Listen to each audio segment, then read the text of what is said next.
अस्सलाम वालेकुम Anam home remedy channel में बहुत ज़बरदस्त वीडियो के साथ खुश आमदीद। आज बात करते हैं मैदे के मसाइल पर, ख़ासकर गर्मियों में मैदे में गर्मी का हो जाना।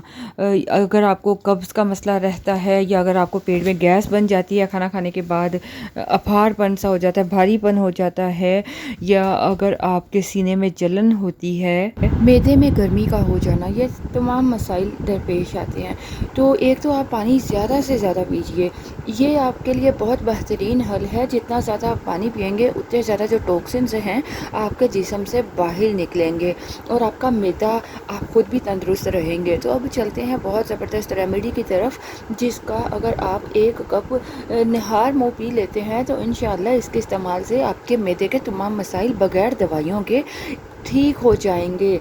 तकरीबन 2 से 3 बार इस्तेमाल कर लें, इंशाल्लाह बेहद फ़ायदा होगा। आपका पेट का उभारपन, जैसे गैस बन के गुब्बारा बन जाता है पेट में ना, तो वो भी ठीक हो जाएगा। इस ज़बरदस्त घरेलू रेमेडी को बनाने के लिए, जिसमें घरेलू चीज़ों का इस्तेमाल किया जाएगा जो आपको आपके जिस्म में एसी का काम करेगा, ठंडक पैदा करेगा, तो उसके लिए आपको चाहिए पुदीना। जी हाँ, मिंट लीव्स। पुदीना बेहद फ़ायदेमंद है, तासीर इसकी ठंडी होती है। आपने तकरीबन 15 से 20 पत्तियाँ पुदीने की लेनी है।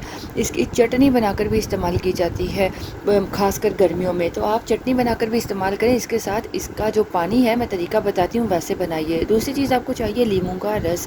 आप अगर छोटा साइज़ का है तो 1 लीमू ले लीजिए, अगर बड़े साइज़ का है तो आप आधा लीमू ले सकते हो। लीमू भी आपके डाइजेस्टिव सिस्टम को इम्प्रूव करता है, आपके जिस्म में मौजूद जहरीले मादों को बाहर निकालता है, आपके मैदे को बिल्कुल साफ़ शफाफ बना देगा, क्लीन कर देगा।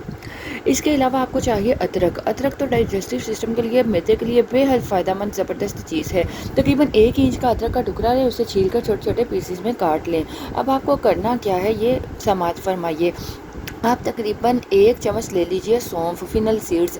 ये भी हाजमे के लिए बहुत बेहतरीन चीज़ है, तो गर्मियों में ख़ासकर सौंफ का पानी भी इस्तेमाल करना चाहिए। आप लें 1 गिलास पानी। 1 गिलास पानी लेकर ये जो सौंफ है, 1 चम्मच सौंफ इसमें भिगो दें और साथ में ये सारी चीज़ें आपने इसमें डालकर रात भर भिगो कर रख देना है। सुबह उठकर आपने इस पानी को छान लेना है। आप देखिएगा सौंफ थोड़ी फूल जाएगी, तो सुबह उठकर इस पानी को आपने छानना है। सुबह नहार मुँह इस पानी का इस्तेमाल करना है और उसको जो आपने छानी हुई चीज़ें उसको ज़ाया मत कीजिएगा, उसको आप फिर से भिगोकर शाम तक रख दीजिए। ज़्यादा मसला है तो रात का भिगोया सुबह पी लीजिए, सुबह का भिगोया शाम को पीजिए। और लीमू को छोटे पीसेस में काट कर भिगोइएगा और सुबह उसका थोड़ा रस निचोड़ कर इस्तेमाल करिएगा। 3 दिन इसका इस्तेमाल कर लें। 3 दिन में इंशाल्लाह आपका मैदा ऐसे क्लीन, साफ़, शफाफ हो जाएगा, टॉक्सिन्स निकल आएंगे।